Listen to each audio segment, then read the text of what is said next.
Usually around this time of retreat, one of the problems which people face is thinking, oh my God, only a couple of days to go and I haven't got anything yet.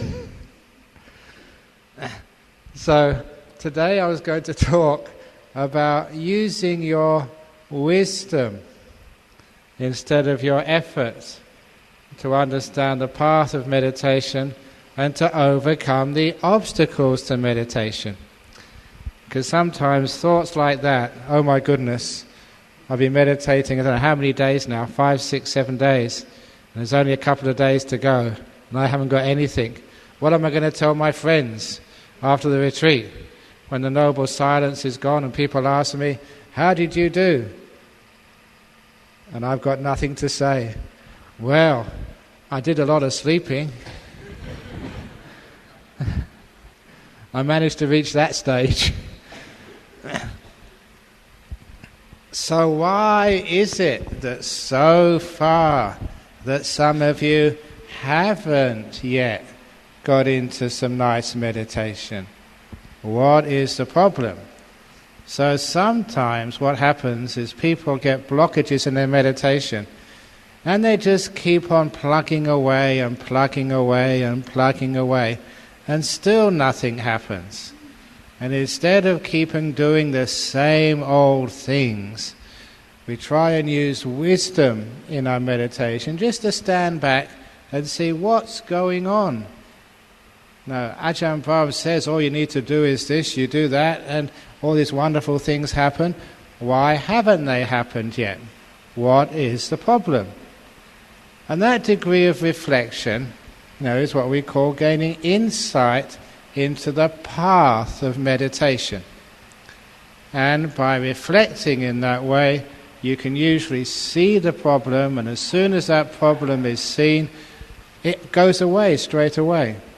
When I'm meditating and I come across a blockage, you get so far and for some reason you can't go any deeper, instead of persisting, I stop, pause, and find out what's going on. Remember, this is a path of letting go, so it must be something I'm attached to, something I'm not abandoning. There's some place where I'm still controlling, which is why I can't go deeper. So I look around, and of course I've been meditating for such a long time now. For me it's pretty easy to recognize the old blockages, see them straight away. And the wonderful thing, as soon as you see what the problem is, the moment after you've noticed it, the problem disappears. This is very similar to what you read in the suttas of Mara. Mara, this bad guy who's always stopping people and making progress in their meditation, always trying to prevent people from becoming enlightened. And this Mara fellow, whenever it tries to stop you, you don't need to fight it, you don't need to go to war with Mara. The way to overcome Mara is to look at Mara and say, Mara, I know you. And then Mara always has to go away. It's just with the wisdom, it's a power to overcome those blockages. So let's try and see one of those blockages, one of the greatest ones for you during this retreat, is expectation. Especially because I've given all of these talks talking about delightful breath and jhanas and nimittas as well, and I make it sound so easy. Actually, it is easy if you'd follow instructions, but sometimes we don't follow those instructions, and one of the instructions you don't follow is just one of the first ones which I gave, one of the ones which I got from Ajahn Brahm. We meditate not to attain things, we meditate to let things go. Not to attain, but to let things go. Not to attain, but let things go. Not to attain, but let things go. Because a lot of times the people, they start meditating and said, right, this is it, now I'm going to get my nimittas. And that's trying to attain something. It's not letting it go. And it's that very desire and craving in the mind, which makes the obstacle. So sometimes if that happens to me, I'm meditating there, my nimitta doesn't come. And I look to myself, yep, I know, because I want it to come. I said, just let it go. I don't care. Nimitta comes, nimitta doesn't come. I'm totally equanimous. And then the nimitta comes. One of the other teachings I've given, which makes this very clear, and I usually give this in most of the retreats, is that it's so hard for people to understand what letting go actually is, or rather how to let go. But fortunately, the Buddha taught the 4 ways of letting go. And those 4 ways of letting go are found in one of the most famous and well-known teachings of the Buddha. In the first sermon, the Dhammacakkappavattana Sutta, in the Buddha's explanation of the third noble truth. The third noble truth, letting go of craving is the end of dukkha, is nibbana. So letting go of craving, he gave the 4 ways to do that. And the first one is called chaga, which is generosity, liberality, giving. Now what that means is not just giving donations. Some people give donations, but is that letting go?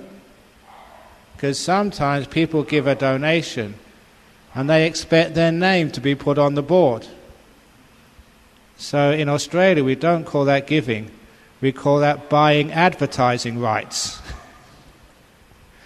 If you give a big donation, it's Ajahn Brahm Hall, because I gave a lot of money for this hall. Now that's not giving, that's just buying advertising rights. Or sometimes people give a donation to the temple if their cancer is healed. Again, that's doing a deal, that's doing business. So real generosity, real giving, is giving expecting nothing back in return. Not your name on a plaque, not thanks in a newsletter, not even any recognition whatsoever. Giving expecting nothing back in return is real charity. Which is why some of the great donors are anonymous. Sometimes they just give and you don't know who put that money in the donation box. Who put that big bank draft in there? Just don't know who it was. Because they want to give expecting nothing back in return. They don't even expect good karma back. They just give because it needs to be done. Now that is what we call chaga, giving expecting nothing back in return. So how does that relate to your meditation? The next time you cross your legs and sit down on your cushion, make that an act of generosity, an act of giving. You're going to give that hour to the Buddha expecting nothing back in return. You don't even expect to be free of dullness. You don't expect to be able to watch the breath.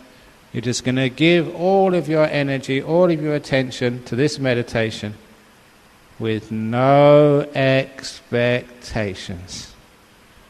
Now that's called letting go. And that works.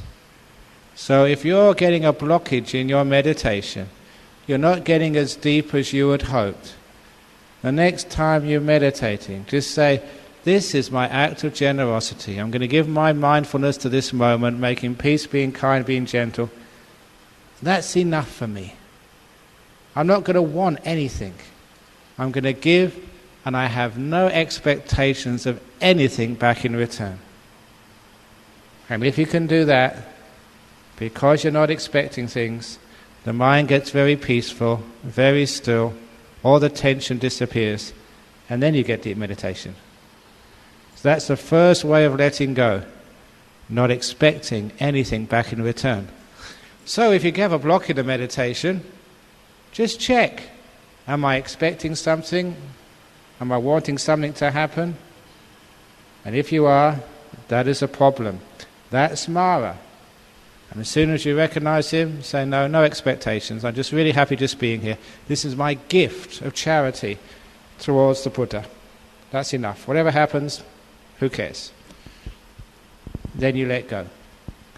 The second way of letting go is called Patinissagga, which is abandoning things, to see how much you can throw away.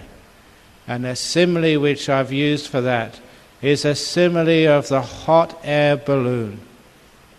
I don't know if you've seen hot air balloons in Penang, but these are these huge balloons, and you stand or sit in the basket underneath, and the balloon flies high into the air. It can only fly so high, and you're standing in there and it won't go any higher. So what do? There are sandbags in that basket, so you throw the sandbags out, hoping there's no one underneath, so it doesn't fall on anyone's head. But you throw them out, and as soon as you throw that weight out, the basket goes higher. Every time you throw something out, the basket goes higher and higher and higher. And that's just like meditation. Every time you throw out one of your attachments, every time you throw out one of your possessions, in meditation this is, you go higher and higher and higher. So what are the sorts of things you throw out in meditation? First of all, you throw out your past and your future, because that is very heavy, weighs you down, because most of the time you spend hour after hour going over a past which you cannot change, worrying about a future which is uncertain. Total waste of time, and that keeps you low down to the ground. But if you throw those things out, you go very high. So you go very high when you throw out the past and the future. And then what keeps you down? All this stupid thinking. Thinking, naming, having a commentary about what's happening. And all that thinking needs to be thrown out. So every time you see a thought, that's a junk thought, throw it out. Every time there's another idea, throw it out. These are all rubbish. As I said the other day to you in one of the talks, this is like spam on your computer. So every time there's a thought, delete. Another thought, delete. Another thought, delete. Until it just becomes an automatic. As soon as a thought arrives, delete. And after a while they stop coming. You're throwing them away. And once you're thrown away all these excess thoughts, you go really high. And the next thing you have to throw out is all these feelings in the body, all these sounds in your ears, which can be so distracting. It's so hard to find any silence. And after a while you think, why am I listening to that stuff? People are talking. Why do you have to listen to it? It's really weird that we can't control our hearing. It's any sound and straight away we want to hear it. Any noise, we have to listen to it. It's none of your business. So after a while we throw away our hearing. In other words, we're just not interested. Anyone makes a noise, anyone's talking, it's just not our business. That is not hard to do. Many people can cut off their sense of hearing. Ordinary people, such as this couple in Perth. They were Malaysians living in Perth, and they told me this story. They were embarrassed about it, but I thought it's a great story to share with others, which shows how easy it is to let go of your sense of hearing. Because they were at home, sitting on the sofa, watching a movie. And once the movie had finished, one of them got up to go to the toilet, and the other one got up to make themselves a cup of tea. And as they got up from the sofa, they realized that just behind the sofa, things had changed. Because many of their expensive possessions were missing. They soon discovered a burglar had been into their house and come into the room where they were watching the TV and literally stolen things from right behind their back, maybe only 2 feet behind them. They were such a cheeky burglar. And they hadn't heard anything because they were too interested in the movie. If only we could be that interested in our meditation, so interested in our meditation, that people come, people go, we don't even hear them. Now that's possible for you to do that. Why? Is because they're not interested in all those sounds, they're interested in the movie. And if you, as I said the other day, put value into this path of meditation, this is really important, then you won't be able to hear the sound of the dogs or the sound of the people or the sound of the cars. You only want to hear those things because you're a bit distracted, you're not really happy and content with the meditation. So throw all that stuff out. And when you throw all that stuff out, throw all the feelings in the body out, all you're left with now is the breath. See, these are the stages of meditation. As you throw things away, you're left with less and less and less to occupy your mind. And as you throw these things away, you go higher and higher and higher. So if you're watching your breath and you can't stay with the breath, it means there's still things you have to throw away. You haven't done that yet. You get them back afterwards. It's just like sometimes you go on the aircraft and they ask you, have you got any sharp objects in your luggage? And if you have to give them up and you get them back on the other end of the journey. So just like in meditation, madam, have you got any sharp objects like the past and future? I'm sorry, you have to check them in. You can't take them on board Buddha Air. Have you got any thoughts? I'm sorry, those are liquids. You've got to check them in. You can't carry them on board.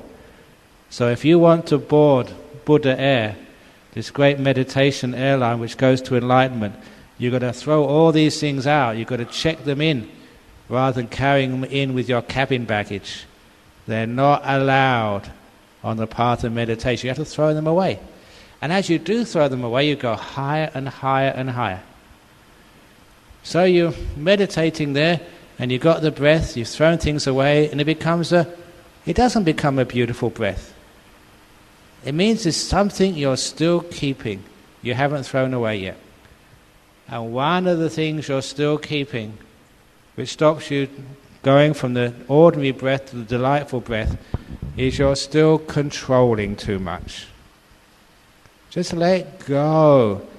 Throw away this backseat driver, this controller, this thing which doesn't let the meditation develop. One of the similes, which I said in the interview, which I haven't given here yet, which I don't think so, I think it was in the interview, is like the person who, when they leave this meditation retreat, they got to go to KL, so they get a taxi to the airport. So the taxi meets them at the front of this temple. And they get inside the taxi and they tell the taxi driver, I want to go to the airport. Now, I want you to drive slowly because I've just been on a meditation retreat. And please keep to the left and don't sound your horn because I've been meditating, I'm very sensitive.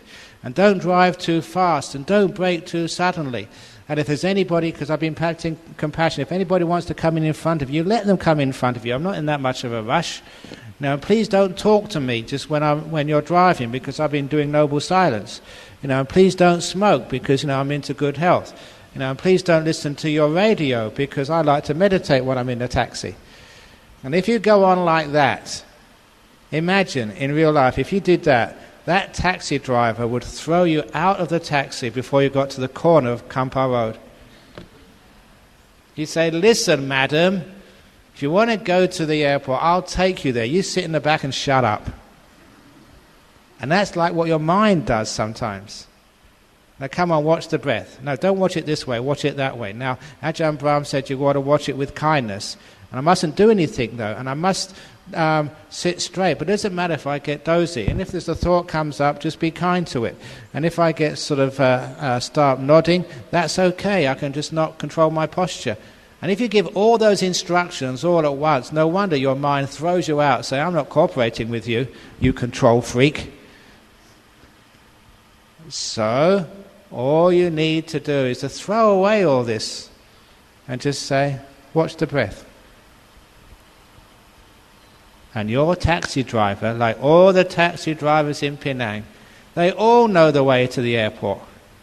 They'll get you there in their own way.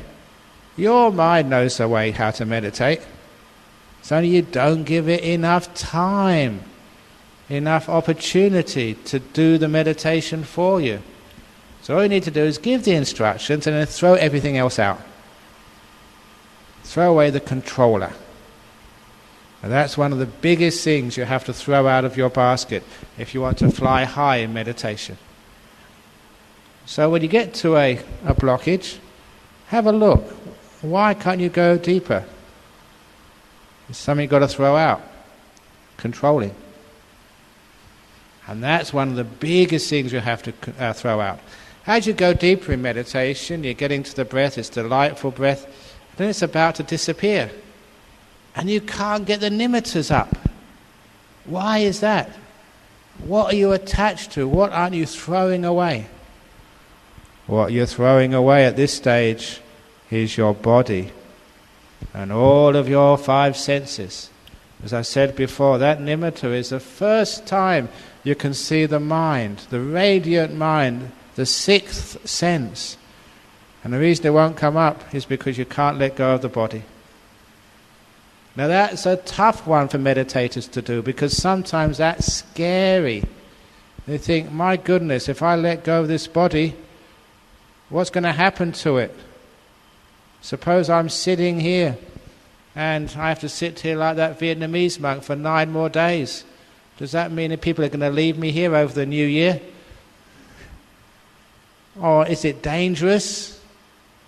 There was once this story of a monk, and he was sitting meditation in the forest. And he was so still sitting meditation, he got into obviously a jhana. And there were 2 men. They were foresters looking for wood or looking for herbs or mushrooms in the forest. And they saw this monk sitting there absolutely still. And they looked closely and he wasn't even breathing. And they thought, oh my goodness, the Venerable has died. What should we do? We can't leave a monk dead in the forest. The animals will come and chew and eat him. That's not a respectful thing to do to our teacher. If you found me dead in the forest, would you just leave me there? No, of course not. But they can't carry him back to the village. It was too far. So what they decided to do, they were in a forest, there was lots of wood, so let's cremate him here. So they collected some wood and made a pyre, this big bonfire, and they picked up the sifu and plonked him on top. And then they lit the fire. They're going to cremate him. And as soon as the wood had caught light and it was burning well, he hadn't been cremated yet, but they thought, well, it's only a matter of time. Nothing can happen now. We're very busy people. So they went on with their business of collecting mushrooms and herbs in the forest, leaving the fire to do the business. So they cremated him. Now he wasn't dead. He was just in deep meditation. So you know what happened? Nothing.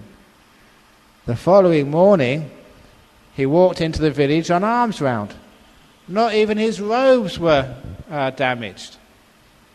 And that's a very famous story which shows if you go into deep meditation, if you throw away your body and get into even nimitta stage, your body is perfectly safe.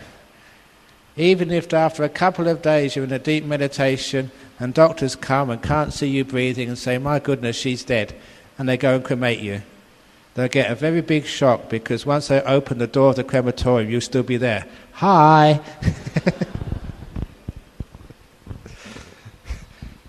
Maybe they will die and need to be cremated. But you'll be fine. Even, that was an old story. Even in my early years as a monk, there was, I don't know what's ever happened to him, but there was an Indonesian monk. And he was one of these monks who had psychic powers, a very strong-minded monk. I never understood what happened to him. This was about 33 years ago. But he told me his story. Before he became a monk, he was never interested in worldly things.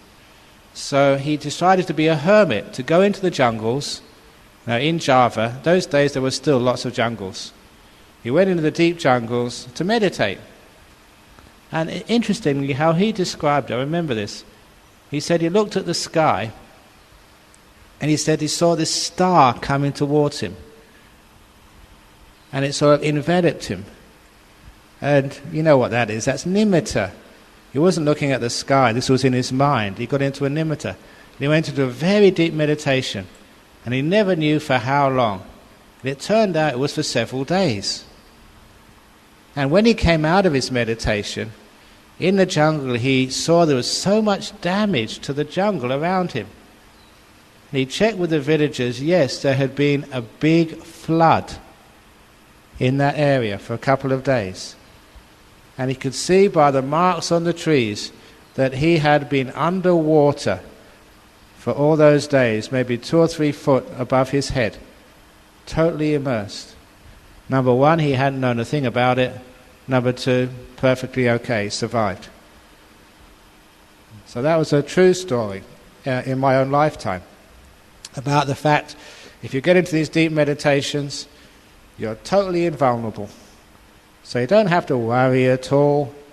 Get into the deep meditation, no problem. Actually, this is another story somebody told me recently, just a couple of weeks ago. They told one of my secretary in Perth. I think I told you that about the Malaysian man who had a heart attack. I think I mentioned that already, didn't I? No? Okay. He wasn't a Malaysian, he was a German man staying in Malaysia. And he had a heart attack. And he felt sort of the pain in his chest. And before he fell unconscious, he was apparently one of my students, listening to all my talks on the internet and reading my book on meditation. And he said immediately he knew he was in trouble. Let go, let go, let go. And it's amazing, if you really have to, you will. And he did. He really let go very, very deeply. And apparently when he came to again, the medics were really surprised because he'd been not breathing for 30 minutes. It took him 10 minutes to find him, do CPR for another 20 minutes, basically having given up on him. And when he came out after 30 minutes of non-breathing, he was perfectly healthy, no brain damage, nothing wrong with him at all. And even so, the doctors were surprised, but he said, I'm not surprised, I knew exactly what happened, because I really let go and I got into a nice deep meditation for half an hour. So all my body was perfectly safe.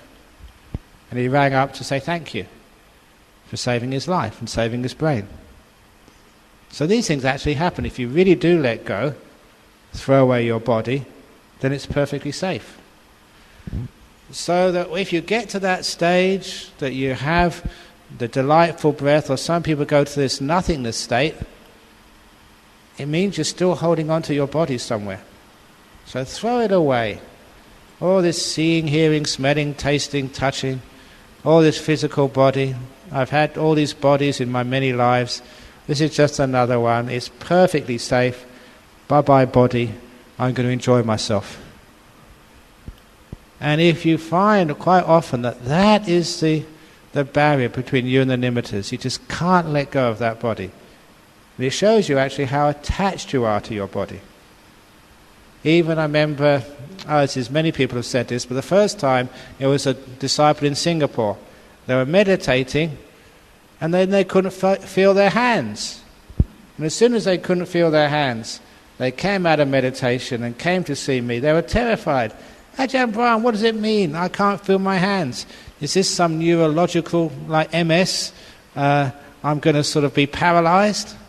Say, no, it's just nature, just let go.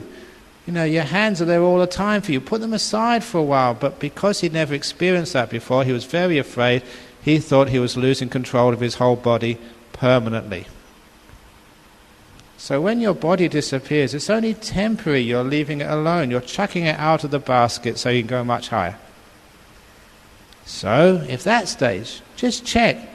What are you holding on to? And it's usually your body, or some part of the body, or your hearing. So when you throw that out, this beautiful nimitta comes. Oh, it's really worth it. The higher you go in that balloon, the more wonderful is the view, and the more cool and pleasant is the air. So it's worth doing. Just throw away the body. It's perfectly safe. And unfortunately, it will be there for you afterwards. You have to pick it up and enjoy it afterwards. So there you are, just having a nice nimitta experience. But then it's not stable.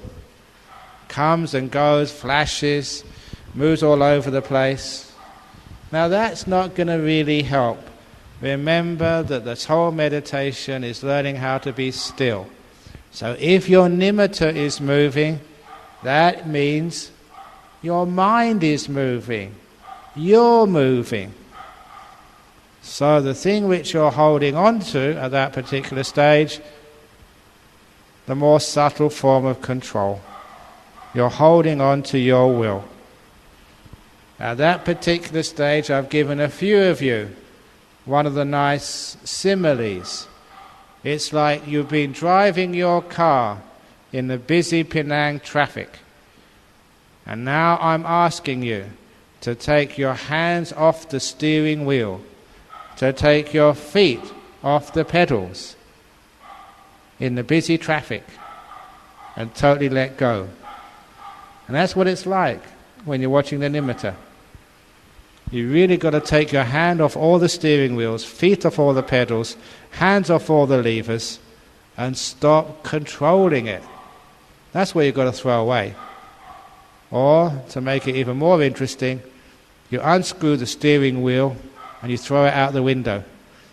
You unscrew the pedals and throw them out the other window. So you can't control your car at all. Then the nimitta becomes really, really still. But sometimes you have that nimitta and it's very brilliant, and usually one of the first times people get into a jhana, they go in and they come out again. It's what I have called in my book yo-yo jhanas, like that little toy which kids used to have, playing the yo-yo, goes up and down, up and down. Now yo-yo jhanas are pretty neat because you still get a heap of bliss, but it doesn't last. And the reason is, usually as one is going in, again there's more little control, the last bit of control. You've given it up, but you go outside and pick up the steering wheel, put it back on again because it's just too powerful for you. You've really got to let go of controlling to enter those jhanas. So that is the thing you have to throw out.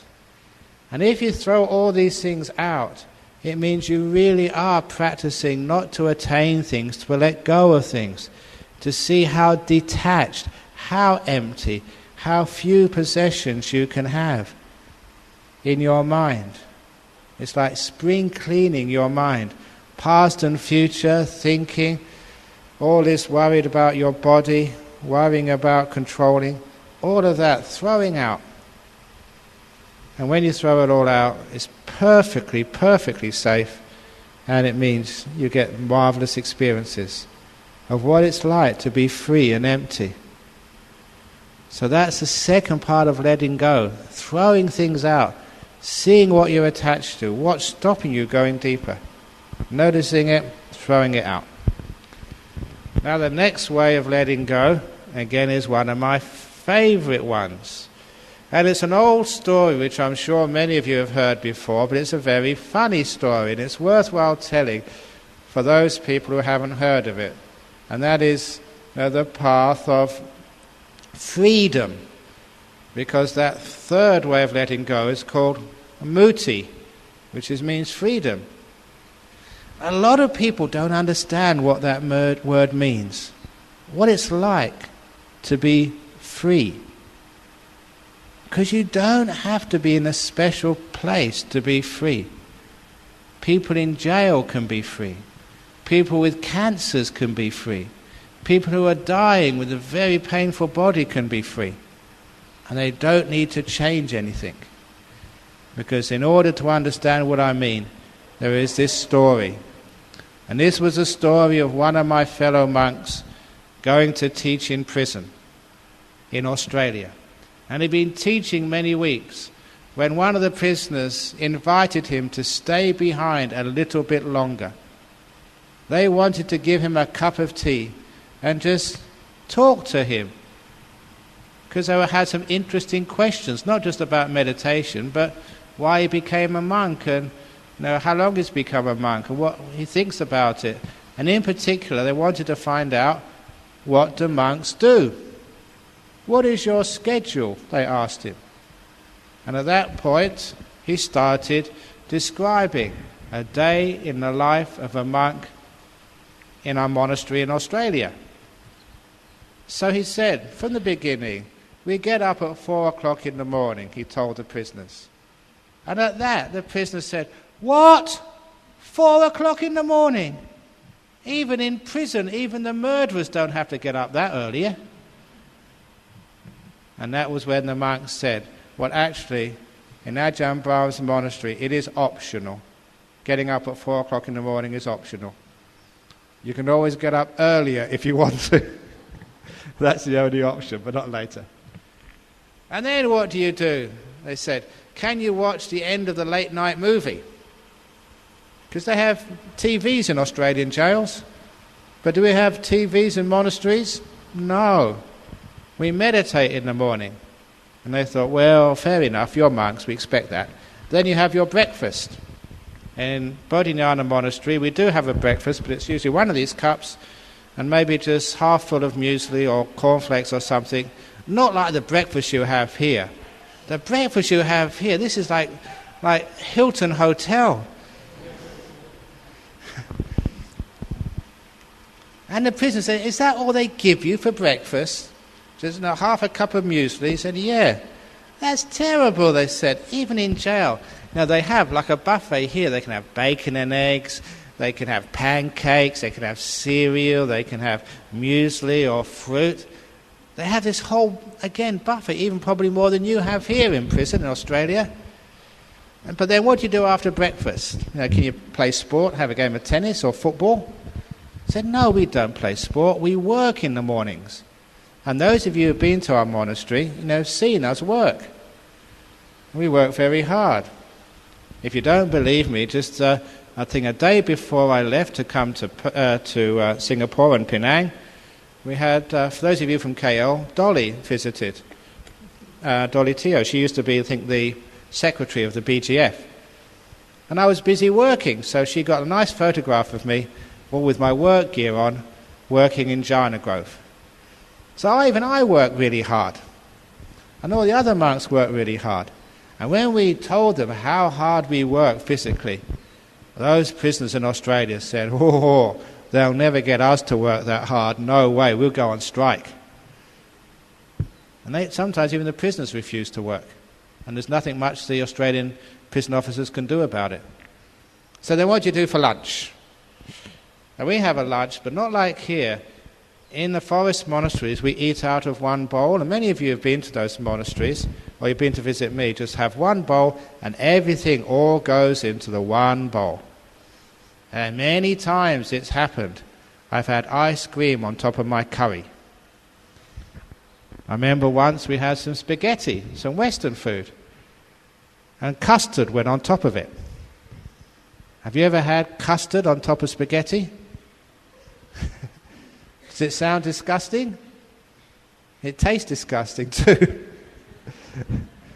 And the prisoners said, look, even in jail, they give you this metal tray, and you've got this curry or that potato or that rice, and the other half is for your sweets and your puddings. So we don't have that in monastery. It all slops into one bowl. That's disgusting. So what do you do after lunch? Can you play cards or what do you do to enjoy yourselves? Meditate. Don't you get bored of meditating? And some monks said, actually, yes. But good monks don't. So they meditate all afternoon. Yeah, but what time do you have dinner? Dinner?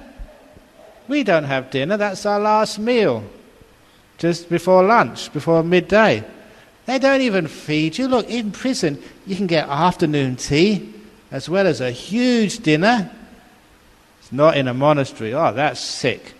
So what do you do in the evenings? Can someone get a guitar and sing and play? No. Don't tell me, they said. Yep, we meditate. So what time do you guys go to bed?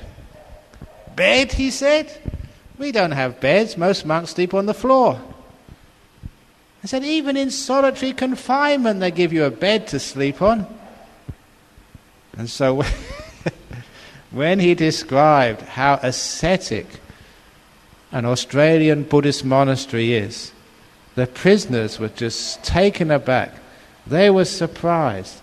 They never imagined that a monastery compared to a prison would be so austere that one of the prisoners, forgetting where they were, said to this monk they liked, out of compassion for him, "That's terrible in your monastery. Why don't you come in here and stay with us instead?" He got invited to stay in a prison, and the prisoners had a point. In Australia, it is much more comfortable being in prison than staying in a monastery. So if ever I have to go to jail, for me it'll be a holiday. 3 meals a day, no work in the morning. Of course, I don't want to go to jail, never will go to jail. But it made me start thinking, what is the difference between a jail and a Buddhist monastery?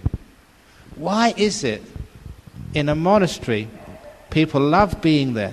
And even you fly all the way over from Penang or KL or Terengganu or Singapore to come and spend a week or two in my monastery. Why do you do that? Have you ever heard of anybody flying from KL to spend a week in prison voluntarily? What's the difference? And I realized the only difference between freedom and being in prison is that in a prison, people don't want to be there. That's why it's called a prison. And in a monastery, it can be more austere, but everybody in that monastery wants to be there, which is why they feel free. It made me understand that any place you do not want to be is prison for you. So if you're on this retreat and you can't wait till Tuesday when it ends, you don't want to be here, then Mahindarama Temple becomes Mahindarama top security prison for you. If you're in your dormitory and you just hate it, your dormitory is a prison. Even if you're sitting meditation and having a terrible time, you just don't want to be here, then your meditation is a prison for you. Any place or situation you do not want to be is prison. And how do you escape from the prisons of life? How do you experience freedom? You don't have to leave this temple. You don't have to change your posture. You don't have to go anywhere else. To be free, you just change your attitude. From I don't want to be here to I want to be here. If you're in dullness and you don't want to be in sloth and torpor, then your sloth and torpor is a prison. If you have sloth and torpor, okay, this is okay with me, I'm happy to be here, then you're free. If you've got a restless mind, I don't want to be restless, I want to sort of get concentrated, then your restlessness is now a prison. You don't want to be here. If you're restless and you say, okay, this is good enough for me, I'm content, then you're suddenly free.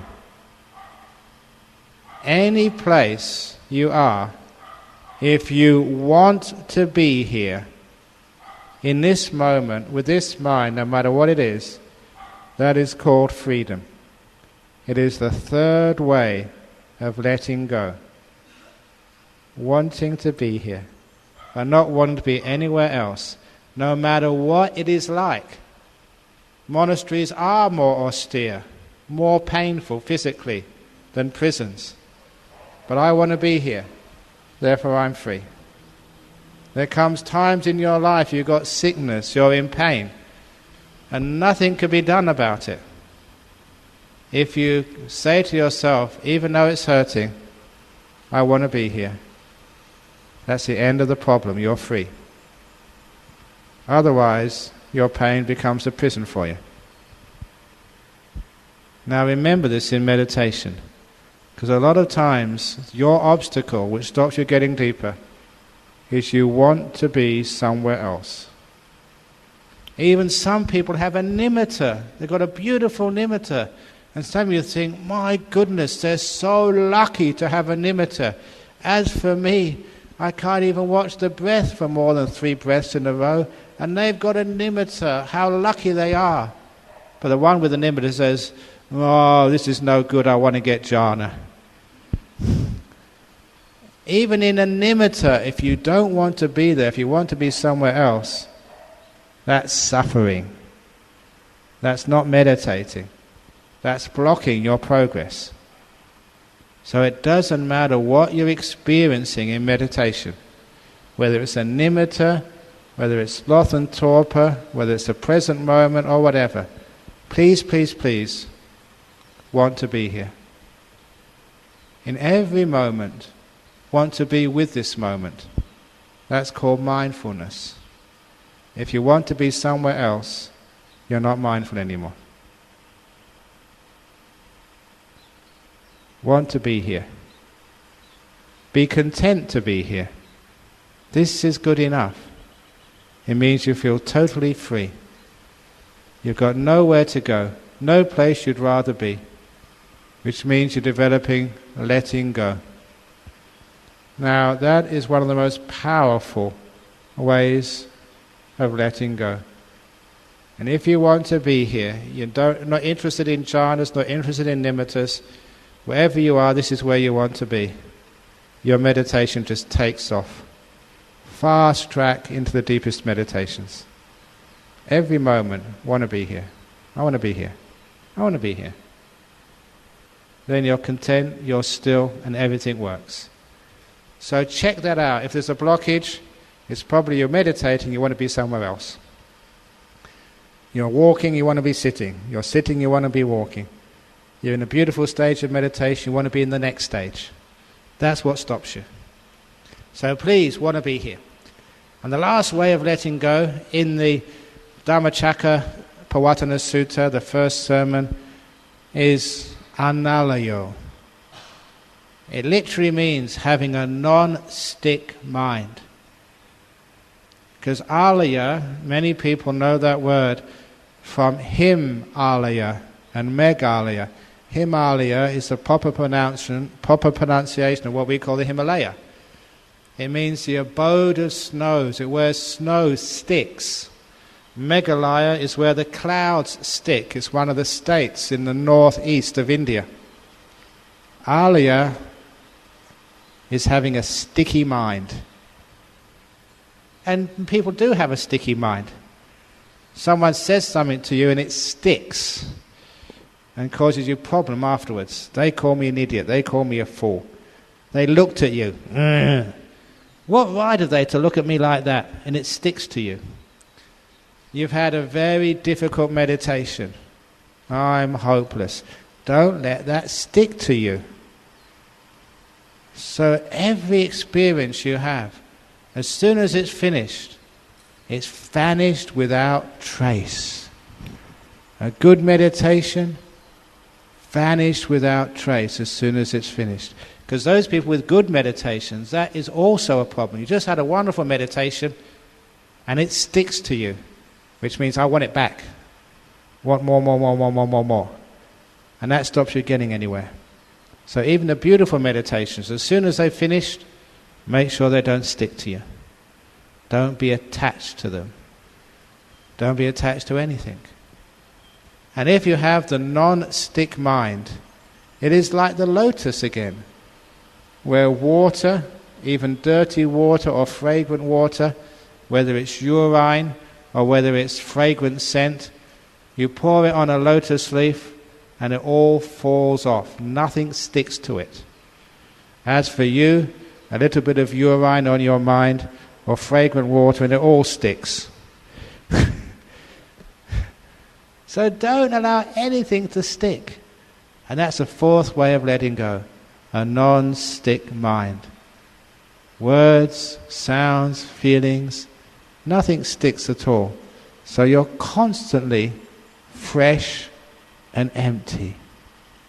So those are the 4 ways of letting go, which were taught by the Buddha in the Dhammacakkappavattana Sutta. So when people say the Buddha never told us how to let go, of course he did, and this is how to do it. Remember those 4 ways? The first is giving, expecting nothing back in return. So you give your mind, your energy to this meditation moment. You don't expect anything. You don't expect at the end of this retreat to get jhana, to get nimittas. You don't expect to get more better meditation you got last time. This is an act of giving for you, giving these days to the Buddha, the Dhamma and the Sangha. Not expecting anything back in return. Number 2, seeing how many things you can throw away. Especially these attachments to body, to control, which people have. Throw everything away. Just be content to be here. Want to be here in every moment. This is good enough. Imagine in 3 or 4 days' time, many of you will be back at work.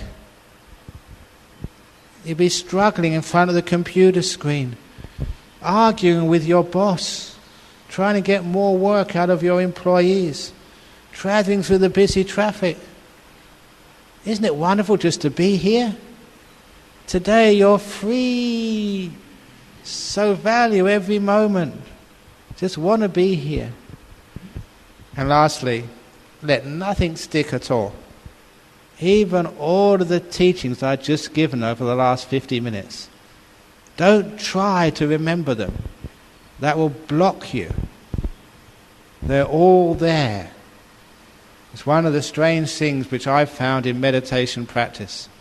Sometimes I'm meditating, and when you come across a certain point, an instruction just comes up, and I thought, where did that come from?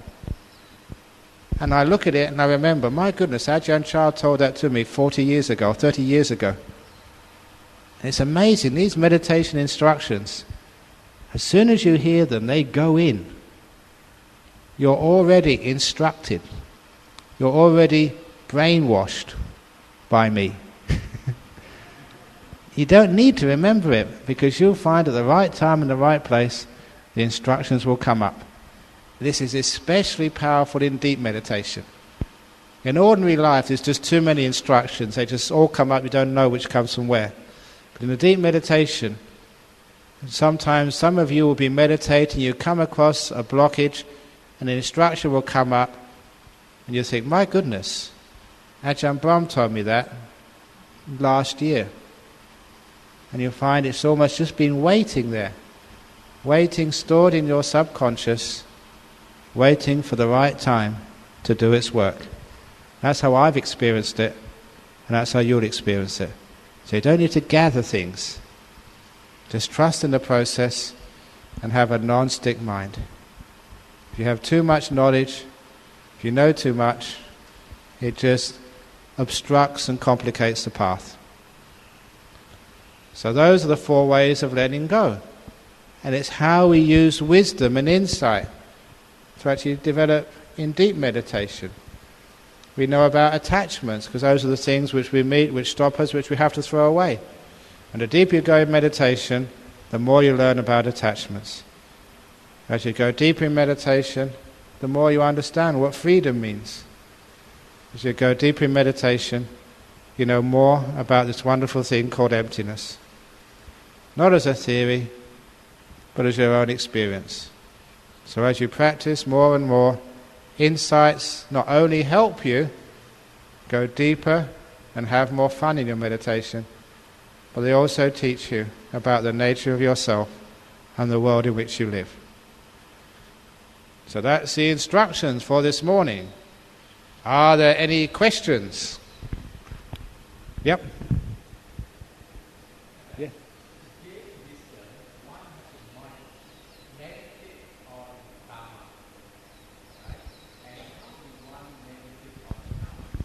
How does one meditate on Dharma to gain wisdom? You're meditating. There's no other place to meditate but on Dhamma. So in other words, you're getting very peaceful, very still, which means your mindfulness is increasing, you're seeing more. It's a natural process. You don't decide, now I will get insight. Insight comes to you. To go back to that simile of getting on the aircraft called Buddha Air. Once you get on the aircraft, you sit down in your seat and you buckle up, you don't move anymore. And after a few minutes, after you've taken off, the flight attendant comes up to give you what we call on Buddha Air, not the in-flight service, but the insight service. They come up to you and, sir, we have on the menu today anatta. Would you like to understand anatta? You say, oh yeah, thank you very much, I'll have some of that. And so they give you the insight service, a big plate of anatta to digest. And so you learn about anatta, and maybe next course is anicca. Do you want anicca, sir? Oh yeah, that's very good. And we've also got the third part, it's a 3-course meal, dukkha as well. So you don't go searching for these insights, they come to you. So as you become still, as you go deep in meditation, you understand what anicca means, what dukkha, what anatta means. It's served up to you on a plate. And later on in the flight attendant comes to you again and says, the lunch today we have nimitta. We have white nimitta, blue nimitta, yellow nimitta, or green nimitta. Which one do you like? And said, oh, well, I had actually blue nimitta last time. I'll have the gold nimitta this time, thank you. So they give you the gold. You don't have to go and get it. You don't actually ring the flight attendant to go and order these things. They come to you. You just sit there and wait. And after the nimitta, they bring you the special course, the jhana. We have first jhana today, second, third, fourth. Which one would you like? Maybe first jhana is enough today. And it's served up to you. You don't go chasing it. And of course, just before you land, they always give you the special courses just before you land. And there the flight attendants comes up and say, today we have on offer stream winning, once returning, non-returning, or arahat. What's your choice? So I say, no, I'll have once returning, please. All these things are served up to you on Buddha Air. You don't need to go up to the aisle and grab the flight attendant by the collar, shake them and say, give me arahat, please. If you act like that, you get banned from flying ever again. So you just sit in your seat and wait, and these things come to you. And that's actually how insight works. Don't go searching for insight. Sit down, be still, and insight comes to you. That's why I call it the insight service on Buddha Air. All part of the airfare. No extra charge. Not like one of these budget airlines where you have to pay extra to get anything to eat. This is all part of the fare.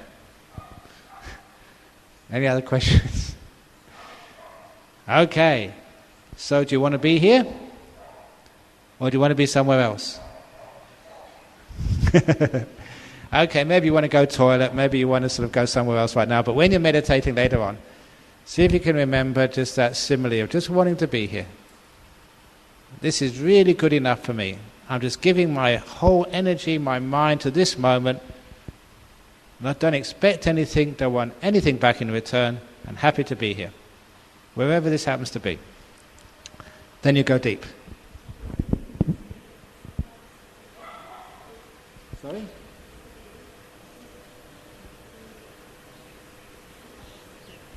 So I couldn't hear because of the fan. Could you shout up?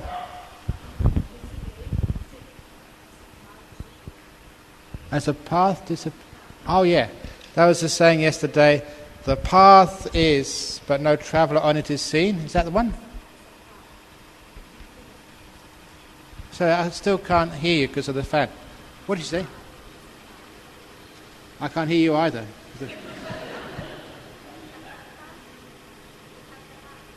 Kassapa.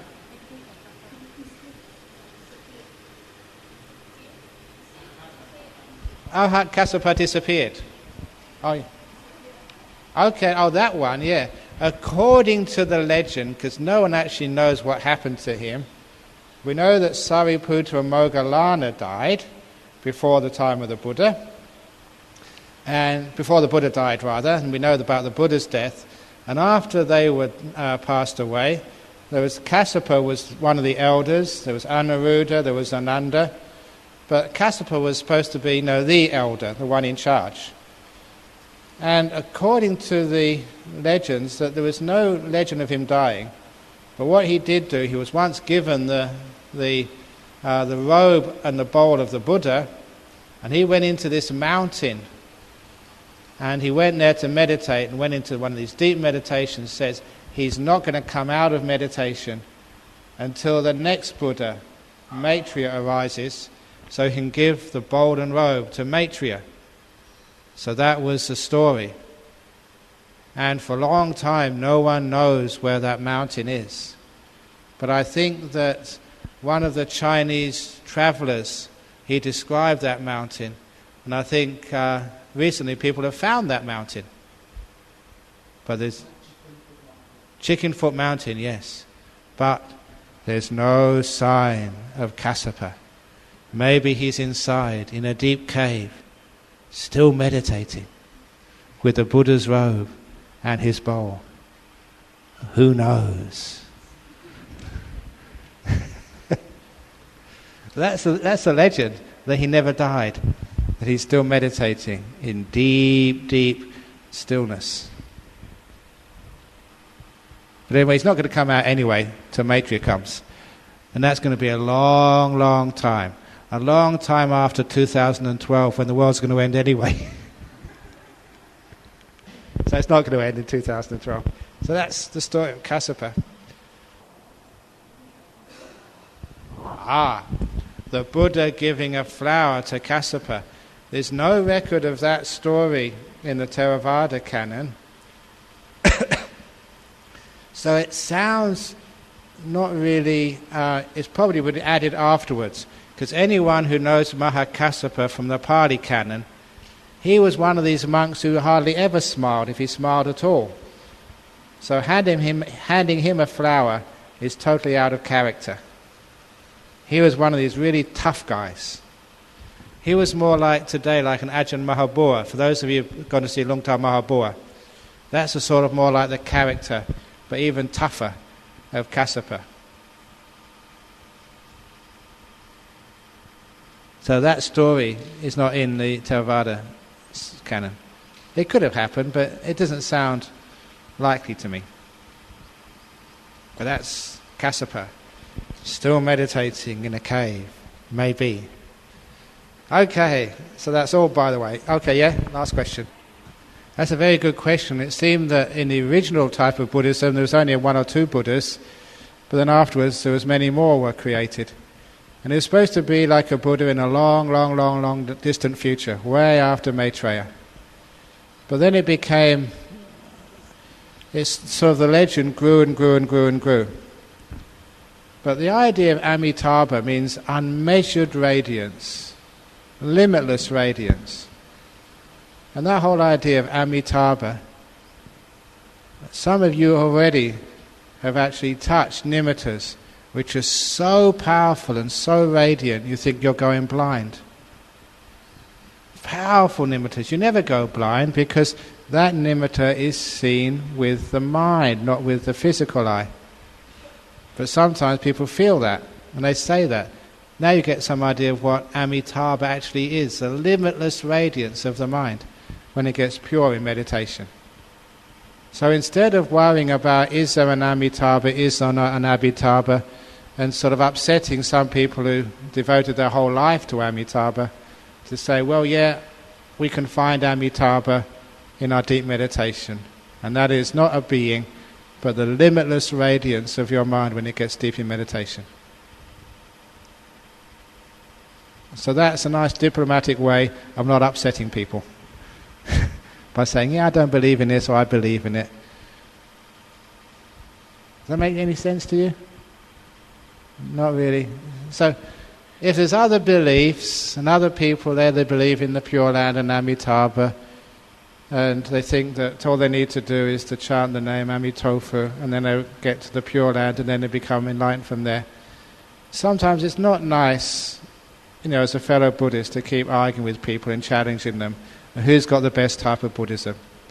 It's best actually just to understand the Dhamma as best you can, and see if you can take the best qualities, from every other type of Buddhism, every other type of religion, and incorporate them into your practice. So don't be like an extremist Theravada who's going to fight a jihad and a war on anybody else who doesn't agree with you totally. Because wherever you find something useful, make use of it. So when I heard Amitabha, as far as I'm concerned, that was something which came a long time after the Buddha's teaching, after he passed away. And some of the teachings don't make any sense to me. But when I heard the word Amitabha, you can recognize that, what it means. And that's something which I do worship. The radiant, beautiful mind. And leave it at that. Okay, so now's the time to meditate rather than speculate. And for those people who want to have interviews, be down in the interview room in another 5 minutes' time. And have a happy morning. And remember, even though you may think there's, 3 days left? 3 days is 72 hours. 72 hours is 4,320 minutes, which is almost 250,000 seconds or something like that. So 250,000 seconds to go before the end of this retreat. And you only need 1 second to get full enlightenment. So you've got 250,000 opportunities. So don't think, oh my God, the retreat's almost over. You've got thousands, hundreds of thousands of opportunities. So stay cool and be patient. Don't panic yet. Okay. See you downstairs.